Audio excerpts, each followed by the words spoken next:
Starting to build your authority, this is where the real test comes in. It's not just enough to attract your people. You want them to come there and stay there. It takes having content that they can actually get into. And making content that's bingeable takes a whole lot of consistency. You're going to pick a topic and select content types based on your initial goal. If you remember the content funnel and the stage of the customer journey that goal falls under. Refresh yourself and go back to the funnel if you need to on those different types of content that you can create. What I recommend to stay consistent is take one topic a week, break that one topic down into multiple pieces of content, choose a content type to expand on that one topic. This approach not only maximizes the impact of your content, but it also saves you time by leveraging one of those themes or ideas for the whole week. And if you think about it, there's 52 weeks in the year. Plan a whole year of content if you really want to. And then as the year goes along, think about which content types you're going to create for that topic for the week. Say you pick one topic and you want to post 4 times a week. So that's 4 different content types for that one topic. Common mistakes, problem awareness, an inspirational piece of content, and a shift in their beliefs. That's 4 different pieces of content for the whole week. The hardest thing, again, is consistency. Don't try to do too much in the beginning. Choose one platform to start off and one that you absolutely know that your target audience is on. They're actively searching for help with that specific problem you can help them with,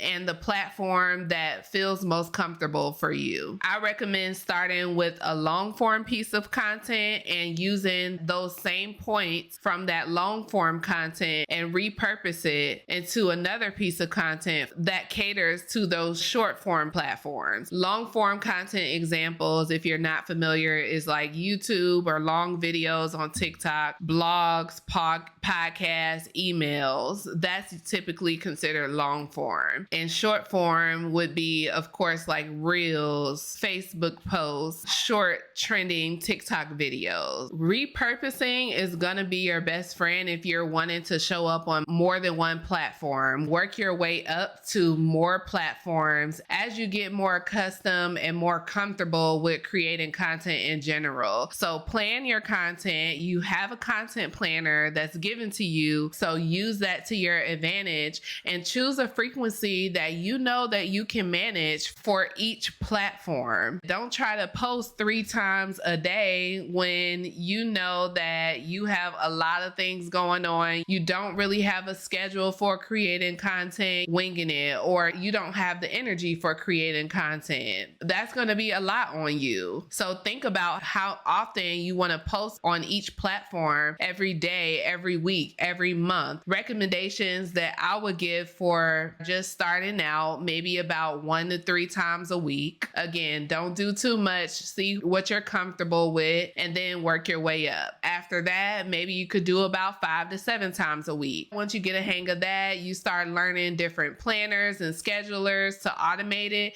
You could probably do 3 to 5 times a day. If you could do that, go for it. If it's not interfering with your other business tasks in your personal life. Start thinking about what day each week you actually want to have the content ready to post for the week. Think about what day each week you want to actually schedule the post, what day you're going to film it, write the captions, have something to hold yourself accountable, add it to your schedule so you'll actually get it done and easily create a schedule around your daily lifestyle and your business. Just make sure that you give yourself time to create the content beforehand. For example, you're a gardener. You're putting your content plan together for the week. Going off of the content funnel, your goal is to get more sales. You also want to get more awareness to your business, and you want to build more relationships. In week 1, let's say the topic is growing your own food, because the audience is most likely wanting to grow their own food. The gardener is going to help them out with that. Remember, I said long form to short form. So you can start off on YouTube, or maybe you have a a blog and post one long form piece of content a week on YouTube. Since the goal is getting more awareness, maybe you want to make them aware of some problems that they're experiencing when it comes to growing their own food, them not needing a lot of space to grow their own food and they can do it in their own house. That can be a topic for week 1 for your long form piece of content. And usually what you can do is get a transcript from that one long form piece of content, put it in an email, put it in a blog, split it up, take clips from that video and put it on other platforms, create a carousel out of it and add it to Instagram. Let's say for the secondary content, TikTok is going to be the other platform. You kind of got a hang of it and you want to post on there 5 times a week. One of your content types could be storytelling, and going off of the same topic, you could say, let's talk about why I started growing my own food at home. You can answer a common question and let them know tools that they can pick up at their local dollar store to start their garden. Do a tutorial and create a series showing them how they can grow their food at home. That's 3 pieces of content already. You can create a problem awareness content and repurpose a clip from the main content, which was talking about you not needing a lot of space to grow your own food at home. When you're repurposing from something like YouTube and TikTok, I would kind of mix it up a little bit. Don't just have a whole bunch of repurposed clips up there. You want to have something that's original for that platform as well. For the 5th piece of content, it could just be like some filler content, some connection piece for your audience. It doesn't even have to be related to the brand. It could just be for fun, because I also recommend you making content creation easier if you are growing a personal brand. If you're not and you want to keep it strictly business, that's understandable as well. And you can just pick from another one of those content types to create your content. And then you repeat the process every week for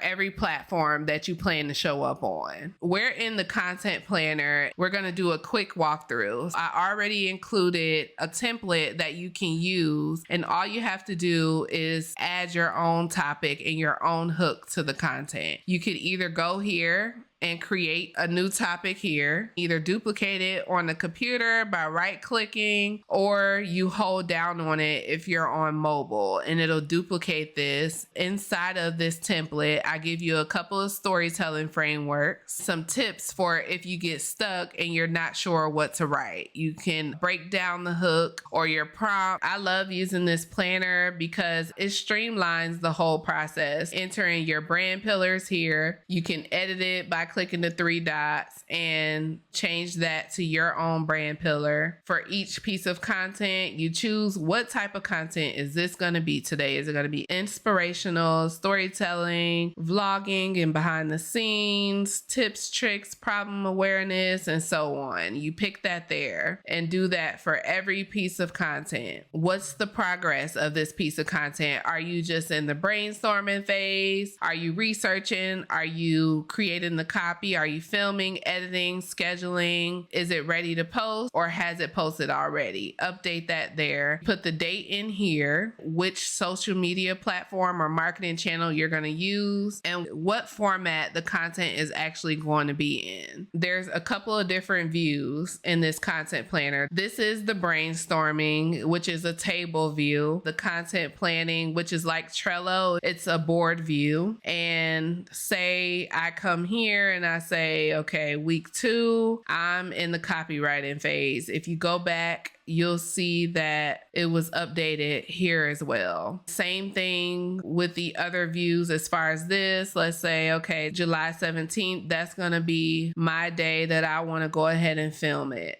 And now on July 17th, that's going to be on your calendar in the last view. And there's also a timeline view. Go to July 17th and boom, it's right there. Move it anywhere you like and it's going to show up in different views. This is why I love Notion. I hope that you are still not holding all of that information and you have somewhere to hold all of these ideas and come back to. I will show y'all my Notion, how it is filled with plenty of stuff. Let me pull mine up. Look at that. Look at that. That is so much content. All of my ideas are here. All of them. Everything that I'm showing you is things that I use for myself first. Just like I said, you're going to pick your own situation and bridge that gap between your audience's situation to say, you know what, I've been there too. This helps me out in my business, and hopefully it's going to help you out in your business as well.